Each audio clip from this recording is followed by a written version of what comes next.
रूपमा राखिदिनु छ। आउनुहोस् राधेश्याम।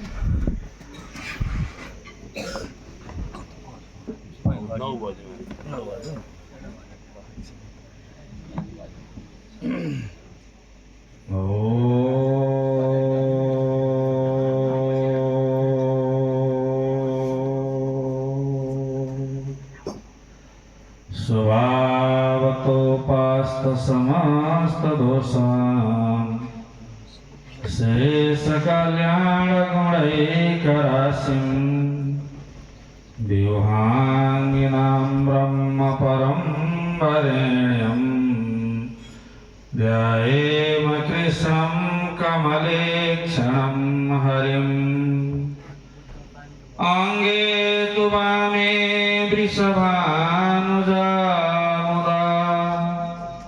विराजमाना मनोरूप सौभगा सखी सहस्रै परिसेवितां सदा स्मरेम देवीं सकलेष्टकामदां यया सर्वमिदं व्याप्तं जगत्स्थावरजङ्गमम् तां धेनुं शिरसा वन्दे भूतभव्यस्य मातरम्। गुरुर्ब्रह्मा गुरुर्विष्णु गुरुदेव महेश्वर गुरु साक्षात् परब्रह्मा तस्मै श्री गुरवे नमः। आनन्दमानन्दकरं प्रसन्नं ज्ञानस्वरूपं निजभावयुक्तं योगीन्द्रवैद्यं भवरोगवैद्यं श्रीमद्गुरुं नित्यमहं स्मरामि। वाञ्छाकल्पतरुभ्यश्च कृपा सिन्धुभ्यः च पतितानां पावनेभ्यो वैष्णवेभ्यो नमो नमः। पतितानां पावनेभ्यो वैष्णवेभ्यो नमो नमः। अकारण करुणा वर्णालय जसलाई करुणा गर्नका लागि कुनै कारण चाहिँदैन त्यस्ता इष्टदेव श्री वृन्दावन बिहारी गोलोक बिहारी भगवानका श्री चरणमा कोटि कोटि नमन वन्दना गर्दछु। राष्ट्रदेव भगवान पशुपति दिगम्बेश स्वरूपमा दिगम्बरका रूपमा दिगम्बर नामले यहाँ स्थापित हुनुहुन्छ। वहाँकी वामाङ्गी माता शताक्षी, शाकम्भरी, सावित्री, गायत्री र गौ मातालाई कोटि कोटि नमन गर्दछु। शताक्षी सर्वेश्वर भगवान, तुलसी महारानी, राघवेन्द्र सरकार र द्वादशै भावका ज्योतिर्लिङ्गका मध्यमा विराजित भगवान श्री पशुपतिनाथलाई प्रणाम गर्दछु। हामीद्वारा स्थापित भएका सम्पूर्ण देव विग्रहहरू माता दुर्गति नाशिनी दुर्गा माता, हनुमानजी महाराज र महापुरुषहरू, आचार्यजनहरू सबैलाई कोटि कोटि प्रणाम गर्दछु। वैष्णवहरूका भावमा गुरु सर्वोपरि तत्व हो, गुरु तत्व। त्यसकारण शरीरले यहाँ उपस्थित हुन नसके पनि मेरा हृदयले उहाँलाई, उहाँको भावलाई भावमयी उपस्थितिका रूपमा उपस्थित गुरुदेवलाई प्रणाम गर्दछु। व्यासमा विराजित हुनुहुन्छ श्रद्धेय श्री जसका हृदयमा गौमाताको प्रेम भरिएको छ। तिम्रो माइकमा खसखसाउने चिज छ कि? सर्वोपरि भावना भरिएको छ। गाईका लागि यदि कसैले निस्वार्थ सेवा गर्दछ, आफ्नो तन मन र धन खर्च गर्दछ ब्राह्मणहरूमा भने ब्राह्मणहरूका श्रेष्ठ पण्डित प्रबल प्रवक्ता घनश्याम खनाल गुरुदेव र मूल पाठ पारायण गर्ने श्रीमद् भागवत महापुराणको मूल पाठ पारायण गर्ने यस विद्यालयका अध्यापक हामी सबैका प्रिय पण्डित विष्णु शरण सन्तोषजी र देवी भागवतलाई दुईटा पाठ भनेर छन्। श्रीमद् भागवत महापुराणको अर्को पाठ पारायण गर्ने ज्ञानवृद्ध व्यक्ति, ज्ञानीहरूमा श्रेष्ठ हुनुहुन्छ। आचार्य सन्त महापुरुषहरूलाई पथ प्रदर्शन गर्ने, जसलाई हजारौं सन्तहरू गुरुदेवले पढाएर आज सनातन धर्मका सेवामा लाग्नुभएका छन्, त्यस्ता सन्तहरूलाई, त्यस्ता आचार्य विद्वानहरूलाई तयार गर्ने आचार्य पण्डित प्रवर गायत्री निरौला गुरुदेवलाई प्रणाम गर्दछु। त्यसै गरी वैष्णवताका धनी, भावनाका धनी, ज्ञानका धनी साधु समाजका गौरव हुनुहुन्छ। नागा भन्दा कति डराउँछन्, तर वैष्णवताको नागा साधुहरू नागा हुँदैन। त्यस्ता कोमल हृदयका धनी, जसले मानवताको वैष्णवताको धर्म निभाउँदै विपदमा परेका व्यक्तिहरूलाई, भोका व्यक्तिहरूलाई, कोरोना कालमा त वृन्दावनमा महाराजजीले जति जति व्यक्तिहरूलाई दुःख थियो, हजारौं हजार व्यक्तिहरूलाई भोजन गराउनु भयो। त्यसपछि अहिले पनि वृन्दावनमा नेपाली विद्यार्थीहरूका लागि एउटा वटवृक्षको छाया समान बनेर अघि बढ्ने पूज्य महाराज श्री बुलेट चलाउनुहुन्थ्यो र मान्छेले बुलेट बाबा भनिदिए। कुम्भमा बुलेटमा चढेर पुरा कुम्भको व्यवस्था मिलाउने त्यस्ता सन्त, निडर हक्की सन्त, कतै नडराउने, गल्ती गर्दा डराउने हो, गल्ती नगरे के डराउने, गल्ती नै नगरेपछि डराउने कुरै छैन। सन्तका सेवामा, आचार्यहरूका सेवामा तत्पर रहने, सदा तत्पर रहने यस्ता हाम्रा यस देशका गौरव नारायण शरण बाबा, नागा बाबा आज हाम्रो सौभाग्यले हामी समक्ष हुनुहुन्छ, म उहाँलाई नमन गर्दछु। त्यसै गरी मेरा गुरु भाइ, अब ओहदाले हेर्ने हो भने उहाँ विरक्त, म गृहस्थ है। बच्चाले पढेर देशको, धर्मको, शासन सत्ताको व्यवस्था सम्हाल्दा ठुलालाई गौरव लाग्दछ, त्यस्तै गौरव लाग्ने हाम्रो गुरु भाइ विष्णु शरणजी। त्यसै गरी सङ्गीतका लागि बस्नु भएको छ हाम्रो तीर्थ शरण गुरुदेव, जसको यस गौशालाको स्थापनामा ठुलो भूमिका छ। त्यसै गरी अन्य सङ्गीतज्ञ विद्वानहरू हाम्रो सचिन बाबु अनि हाम्रो खेमराजी आफै आचार्य हुनुहुन्छ, प्याड बजाउने, तबला बजाउने, अनि अर्को बजाउने अरे त्यो के गर्नु भन्थे मात्र त्यो बजाउने। अनि हाम्रो प्रवास बाबु सानो सानो बच्चा केटो अहिले ठुलो भएर ज्ञानी भएको है। र यस गौशालालाई यहाँ स्थापित गर्ने व्यक्तिहरू हुनुहुन्छ यहाँ। आज हामी लगभग सबै यस सेवाका व्यवस्थालाई सम्हाल्ने व्यक्ति मात्रै छौँ। हाम्रो आचार्य पण्डित प्रवर हजारौँ पुराणहरू वाचन गर्नुभएको छ पण्डित सोमनाथ सुवेदीज्यू। र अयोध्याबाट हाम्री माता आएकी छिन्।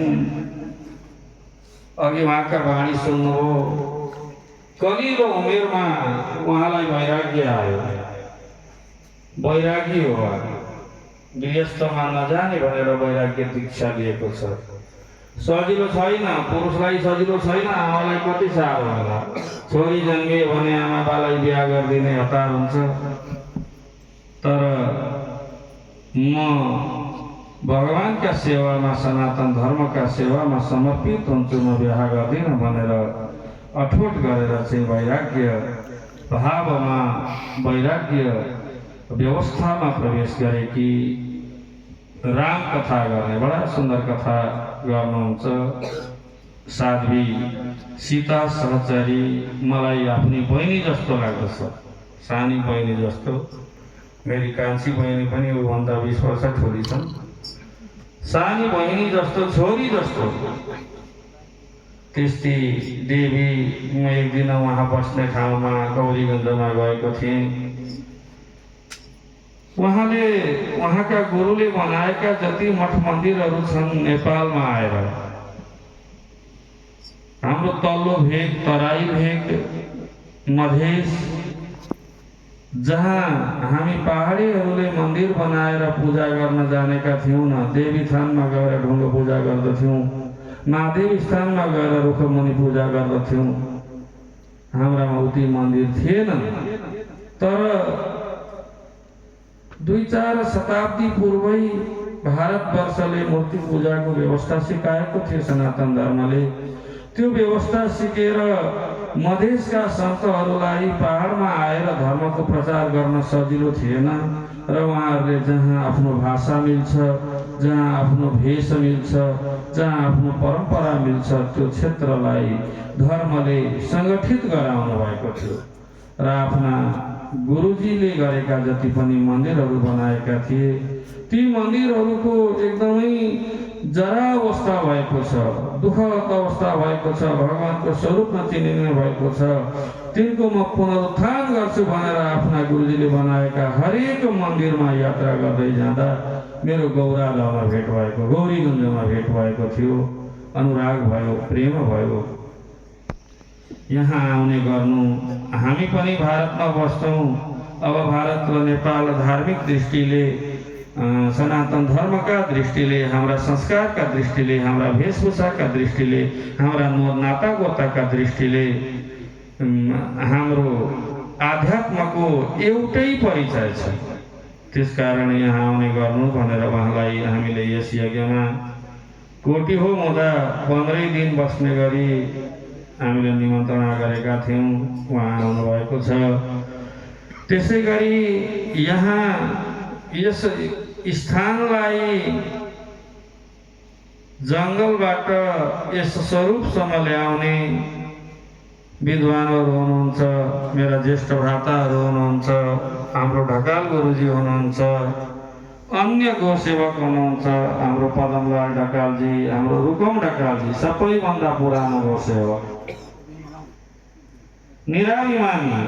उहाँ आफै आफ्मा पण्डित हुनुहुन्छ, ज्ञानी हुनुहुन्छ, आचार्य हुनुहुन्छ। उहिलेै म सानो सानो फुच्चे हुँदै उता महर्षि वेद विद्याश्रम पढेर आउनुभएको त्यस्ता ज्ञानी व्यक्तिहरूले यहाँ गौको सेवा गर्नुहुन्छ। र मेरा विद्यार्थीहरू, गौ र ब्राह्मणको परस्पर गहिरो सम्बन्ध छ। गौ र ब्राह्मणको यति परस्पर गहिरो सम्बन्ध छ।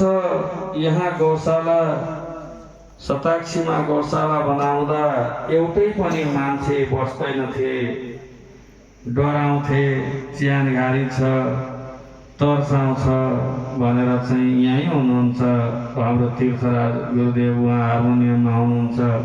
उहाँ तल हाम्रो भवनाथ, मेरो ज्येष्ठ भ्राता हुनुहुन्छ, हाम्रो पण्डितजी स्वयं हुनुहुन्छ, गाई लिएर आउने, डराएर कामेर सबैलाई जरवाई जाने चियान देखेर। डराएर कामेर सबैलाई ज्वरो आइजाने, सबै डराउने। यहाँ यदि ब्राह्मणहरूको सङ्ख्यामा वृद्धि भएन, यहाँ बस्ने व्यक्तिहरूका सङ्ख्यामा वृद्धि भएन भने यो संस्थान अगाडि बढाउन गाह्रो हुन्छ। गाईलाई यदि कसैले बुझ्दछ भने ब्राह्मणले बुझ्दछ, गाईको सेवालाई ब्राह्मणले बुझ्दछ। गाई र ब्राह्मणको परस्पर सम्बन्ध छ। नमो ब्रह्मण्य देवाय गोब्राह्मण हिताय छ। भगवानले पनि यदि अवतार लिनुहुन्छ भने गाई र ब्राह्मणका हितका लागि, धर्म रक्षाका लागि अवतार लिनुहुन्छ। धर्म संस्थापनार्थाय सम्भवामि युगे युगे भन्नुहुन्छ हैन। त्यसकारणले एउटा मनमा भाव पनि थियो, यहाँ विद्यार्थी ब्राह्मणहरूले पढुन्, गरिब घरका ब्राह्मण बच्चाहरूले पढुन्, यानी हुन् वैष्णवता आओस्, साधुता आओस्, विद्वता आओस् भनेर चाहिँ हामीले गुरुकुल स्थापना गर्यौँ। मलाई एउटा खुसी के लाग्दछ भने सबैतिर गुरुकुल छन् यो देशमा। अहिले सबैतिर गुरुकुल बनिएका छन्, पहिले जस्तो छैन। तर म मेरा बाबुहरूलाई बारम्बार भन्ने गर्दछु, सबै ज्ञानी छन्, सबै ज्ञानी छन्, सबैमा वैष्णवता आएको छ, आउँदैछ। साना साना बालकहरू पनि सिक्दैछन्। हामी भिन्न भिन्न परिवेशबाट यहाँ आएका छौँ। हामी सबैको परिवेश यहाँ आउने, हामी सबैका आमा बाबाहरूले पहाडमा गरेका कृत्यहरू गतिला थिएनन्। हामी कता कताबाट भगवत कृपा भएर आचार्य चरणमा, आचार्यका शरणमा पुगेर यतिका नभए थिएन हाम्रो अवस्था यतिको हुने। छँदैछन् हामी वृन्दावन नजाँदाखेरिका हामीसँगका बालपनका दोस्त मित्र गाउँमा यताउता लड्याङ लडिरहेका कालो घोरले रातो घोरले चुचु गर्ने, सुसु गर्ने, हुँ गर्ने, आइ गर्ने सबै चलाइरहेका छन्। यो भगवत कृपा हो। महाराजजीको कहाँ जन्म भयो, नन्द किशोरको कहाँ जन्म भयो, न बाले देखेको न बाजेले देखेको। यो वैष्णवताका बारेमा त थाहै थियो, तर भगवत कृपा भएपछि सबै सम्भव हुन्छ, असम्भव केही हुँदैन। त्यस्तो परिवेशबाट आएका बाबुहरू आज ज्ञानी भएका छन्, मलाई गर्व लाग्दछ। वेदान्तमा पनि प्रवेश गरेका छन्। हिजो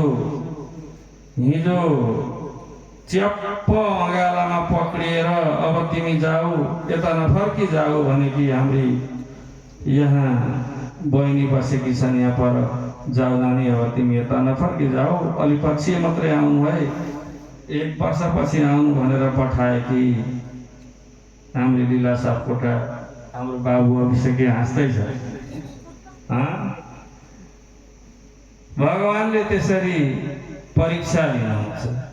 बच्चा कोही पनि आफ्ना विवेकले पढ्न चाहँदैन, खेल्न पाएको पढ्न, तर उसलाई गुरु कुमार शिष्य कुम्भ हे गडी गडी कारत खोट, अंदर हात सहारा दे बाहर मारे चोट। गुरु कुमार हो, त्यसले विद्यार्थीलाई अगाडिबाट माया गर्नु हुँदैन, भित्रबाट प्रेम गर्ने हो। तर म भित्र त्यस्तो पनि छैन। मैले मेरा बच्चालाई यो गुरुकुल केवल तिमीले पढाइसकेपछि छोडेर जाने स्थान होइन, यो गुरुकुल पनि तिम्रै हो, यो आश्रम पनि तिम्रै हो भनेर चाहिँ अब केही दिनपछि हामीले अवकाश लिने हो। यिनलाई जिम्मा लगाएर यो यिनको सम्पत्ति हो।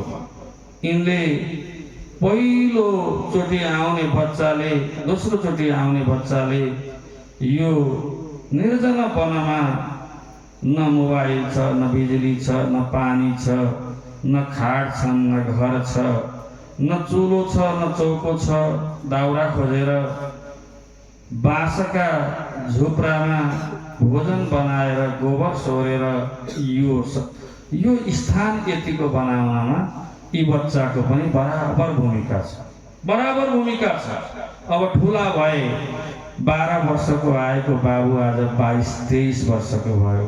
10 वर्षको आएको बाबु आज 21 वर्षको भयो। यिनको सत्ता अब यिनले पढेर ज्ञानी हुनुपर्दछ। र यहाँ बसेकी आमाहरू हुनुहुन्छ, यहाँहरूको गुणको बखान गरेरै सकिँदैन। यहाँहरू मुठीभरि पैसो ल्याएर मलाई दिने पनि गर्नुहुन्छ र यहाँका सबै सेवाका कार्य सम्हाल्नुहुन्छ। हाम्री लीला बहिनी, यशोदा माता अनि हाम्री तुलसा गोरागाई यी सबै विद्यार्थीहरूकी आमा पनि हुन् र यस आश्रमका व्यवस्थापक पनि हुन्। हाम्री इन्दिरा माता, सावित्रा माताले यहीँ रहेर निस्वार्थ रूपमा आश्रमको सेवा गरेर बच्चाहरूलाई भोजन बनाएर खुवाएर हुर्काएका उनी बालकहरू यस्ता गतिले यो आश्रम, यो व्यवस्था, यो सेवा सञ्चालित भएर यहाँसम्म आयो। आज 11 वर्ष भएछ है, हेर्दै 11 वर्ष भएछ। यो 11 वर्षमा अघि गुरुदेवले यहाँ भन्दै हुनुहुन्थ्यो, हामीले कता पुराण लगाएनौँ। कहिले उताबाट यता फर्काएर, कहिले उताबाट उता फर्काएर, कहिले माथि डाँडामा, कहिले माथि भिरमा, कहिले कता खोलापट्टि। त्यस्ता अवस्थामा यज्ञ गर्दै आयौँ। जहाँ यज्ञ गऱ्यौँ भगवानका कृपाले त्यहाँ केही न केही रचना बनिएर गयो, संरचना बनिएर गयो। र यो खेती, यहाँ सागसब्जी उमारेर चाहिँ हामी अलिअलि भए पनि अब यहाँका यति खेतीले हाम्रो के काम त कट्ने। तैपनि महिनामा 4, 5, 6 चोटि भए पनि हामी यस खेतीको सब्जी लिन्थ्यौँ। अब यहाँ गाई छन्, बाछा छन्, अब बाँदर छन् 1-2 हजार, तिनले केही हुन दिँदैनन्। अब यो बाला चतुर्दशी पछि त बरा भगवानको यति धेरै कृपा हुन्छ, हुँ गर्दै रातभरि सुँगुर आउँछन्, बँदेल आउँछन्, तिनले दुःख दिन्छन्। हामीले दुःखलाई पनि कहिल्यै पनि दुःख देखेर दुखी भएनौँ। त्यो दुःखमा पनि सुखै लाग्यो। बरा आउँदा पनि सुखै लाग्यो। हाम्रा बाबुहरू नाचे कुदे दौडिए त्यसका पछाडि। बाँदर आउँदा पनि रमाउँछौँ हामी, हात्ती आउँदा पनि रमाउँछौँ। हाम्रो यहाँ एउटा गो सेवक भान्जो भन्ने छ। एक दिन एउटा हात्ती आयो, भान्जो यत्रो छ, एउटा भाको यत्रो लिएर हात्तीका अगाडि गएर ड्याम्सुरमा हिँडिरहेको छ। हात्ती पनि गर्दो सोझो, केही गर्दैन। यसले हिर्का गर्छ, आज यसलाई मार्छ होला भनेको केही गर्दा भएन र कता कुनामा गएर तानेर घिसारेर लिएर आयो है। अब हात्ती महाराज पनि आउँछन्, यहाँ यसो खाना आउँछन्, उनको भूमि हो। यस्ता दिदीले यहाँ मेरी पूज्य माताजी हुनुहुन्छ, उहाँले दिएको एउटा गाई र एउटा बाबुले दिएको अर्को गाई है, 2टा गाई लिएर हामीले थालेका थियौँ। पूज्य जगद्गुरु महाराजले यसो पूजन गरिदिनु भएको थियो। त्यसपछि हामीले दुःखलाई पनि सुख मान्दाखेरि दुःख पनि भएन। हिजो अस्तिसम्म बिजुली थिएन, आँपका रुखा मुनि सुत्दा पनि सुखै थियो है, आँपैका रुखा मुनि सुतेको। बिजुली कहाँ थियो र ढकाल गुरु त्यहीँ हुनुहुन्छ है।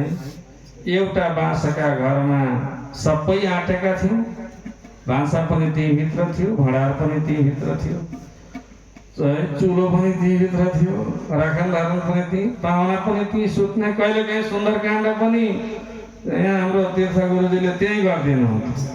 सबै आँट्थ्यौँ एउटा बाँसका घरभित्र। साह्रै हदै भयो, अब केही गरौँ भनेर त्यो बाँसको घर जीर्ण शीर्ण भएर आज त्यो प्राङ्गण सुन्दर भएको छ। यी सबै विषयहरूलाई काट्दै जहाँ पर कृपा रामजी की होइ, यो मैले गर्दा भएको होइन, यो नन्दकिशोरले गर्दा भएको होइन, यो कुनै अन्य व्यक्तिले गर्दा भएको पनि होइन, यो हामी सबैले गर्दा भएको पनि होइन। यसलाई गराउने भगवान हुनुहुन्छ। जहाँ पर कृपा रामजी की होइ, तहाँ पर कृपा करे सब कोई। यी हाम्री आज जानुका आचार्य दाहाल दाल हो नानी? आहा, दालसँग चाहिँ मेरो गहिरो नातो छ। ढकाल र दालसँग मेरो यस्तो गहिरो नातो छ। म मजाले सबै दालहरू र ढकालहरूलाई चिन्दछु। यो नानी आज अनायासै आइपुगिन्। यो फेरि कस्तो हुन्छ भगवत सम्बन्ध भने, आउँदै गर्दा नि मलाई यो नानी देखेर अनुराग भयो। नानी आऊ आऊ भनेर मैले बसाएँ। चिनेको जानेको होइन, हिँड्दै थिइन्। अब कहीँबाट आएँ, कोही छोरी चेली हुन्, आऊ आऊ नानी यहाँ बस। अनौठो पनि लाग्छ नि त, तर त्यस्तो अनौठो पनि लाग्दैन। उनी आउँदैखेरि कता कता भगवत कृपा शताक्षीका धाममा एउटी नचिनेकी बहिनी छोरी आइन्। भगवतीले कसैलाई पठाउनु भयो होला भन्ने भाव लाग्छ। म यहाँ मेरा बाबुहरूलाई हमेसा भन्ने गर्दछु, वैष्णवले सेवादेखि तर्किनु हुँदैन। सेवक वही जो करे सेवकाई। यदि हामी सेवा गर्नदेखि डरायौँ भने हाम्रो वैष्णवता कच्चो छ। हामीलाई हाम्रा गुरुदेवले दिएको उपदेश कच्चो छ है। त्यसका लागि अझै साधना गर्नुपर्ने हुन्छ। र यो गुरु तत्त्व कस्तो विषय हो त? गुरु कृपाले संसारका असाध्य कार्यहरू पनि साध्य हुन्छन्। यी सबै कार्यहरू आचार्य कृपा, गुरु कृपाले साध्य भएका हुन्। यो मैले हामीले यदि हाम्रा आचार्यजनको, गुरुजनको कृपा नहुने हो भने या कृपा थिएन भने यी कार्य सम्भव हुने थिएन। यो एउटा साधारण व्यक्तिले सङ्कल्प गर्दाखेरि यत्रो ठुलो कार्य सञ्चालन हुन सक्ने थिएन। यसका पछाडि हाम्रा पूर्वाचार्यहरूको, आचार्यहरूको, यस्ता सन्त महापुरुषहरूको कृपा छ। महाराजजी यहाँ यो स्थापना भएदेखि पथमेडाका महाराजजी पनि आइपुग्नु भयो। मलोक पिठाधीश्वर महाराजजी पनि आइपुग्नु भयो। मैले बोलाएर ल्याएँ, हजुरहरूले जानुपर्छ एकचोटि। स्वामी निश्चलानन्दजी महाराज पनि आइपुग्नु भयो। जगत गुरु शङ्कराचार्यजी महाराज होइन, मुक्तिनाथ स्वामीजी पनि आइपुग्नु भयो। धनगढीका आचार्य पनि आइपुग्नु भयो। स्वामी सर्वानन्दजी महाराज पनि आइपुग्नु भयो। यो जहाँ जहाँ सन्तको चरण पर्यो, अभिमान गर्न हुँदैन, हामी केही पनि होइन। हाम्रो जीवन यो सृष्टिको भगवानका यस संरचनाको कति क्षणका लागि हो त? हामी के न आदिका न अन्त्यका। एकछिन यसो हातछुँ गर्न पनि भगवानले भ्याउनुहुन्न, त्यतिखेरमा त हाम्रो जीवनै सिद्धिन्छ। आँखा झिम्क्याउने, परेला झुम्क्याउने बेर पनि ब्रह्माजीका समयको त हाम्रो जीवन छैन। त्यसकारण हामीले अभिमान गरेर यो गरेँ, त्यो गरेँ, फलानु गरेँ, ठिकानो गरेँ भनेर भन्न पनि व्यर्थ छ। तर त्यो व्यर्थ छ भनेर कर्म नगर्ने भने होइन। कर्म सबै प्रकारका गर्ने, भगवत प्रीत्यर्थ कार्य गर्ने, कहिले पनि आफ्ना लागि केही पनि याचना नगर्ने, जगत कल्याणका लागि, भगवानका प्रसन्नताका लागि कार्य गर्ने। जे गरे पनि, जस्ता जस्ता कार्य गरे पनि त्यस कार्यको प्राप्ति चाहिँ के त भन्दा मेरा इष्टको प्रसन्नता, मेरा इष्ट प्रसन्न हुनु पर्यो। इष्टलाई प्रसन्न गराउने गरीका कार्य गर्नु पर्यो। गौ मातामा सबै इष्टदेव बसेका छन्। सिंह मध्ये बसे ब्रह्मा, सिंह मूले तु केशव, सिंहाग्रे शङ्करम विद्या, सर्वदेव प्रतिष्ठित। सबै देवताहरू बसेका छन् सिंह मूले। सिंहाग्रे सर्वतीर्थाणी, अझै सिंहका अगाडिका भागमा चोचातिर चाहिँ सर्वतीर्थाणी, सबै तीर्थहरू बसेका छन्। अनि तीर्थका लागि दौड लगाउनुभन्दा गाईको सिंह यसो यसो गरिदिए त कामै पुग्ने रहेछ। सिंहाग्रे सर्वतीर्थाणी, स्थावराणी चराणी च, सर्वदेव स्थिते देहे। के भने भन्दा देहभरि नै भगवान देवताहरू बसेका छन्। सर्वदेवमयी गौ र गाईका रोम रोम देवता बसेका छन् भने एउटै गोमाताको सेवा गरे सबै देवता प्रसन्न हुने। यस भावलाई मध्यनजर गरेर आज कोलोराडोमा बस्ने एकजना हाम्रा अभिभावक हुनुहुन्छ पूज्य आचार्य पण्डित श्याम खनालजी। उहाँले एउटा सङ्कल्प गर्नुभयो। भक्तका कस्ता कस्ता सङ्कल्प हुन्छन् भन्दा महाराजजी 5 वटी गाईलाई राखेर एउटा नन्दी राखेर तिनीलाई बिहान बेलुका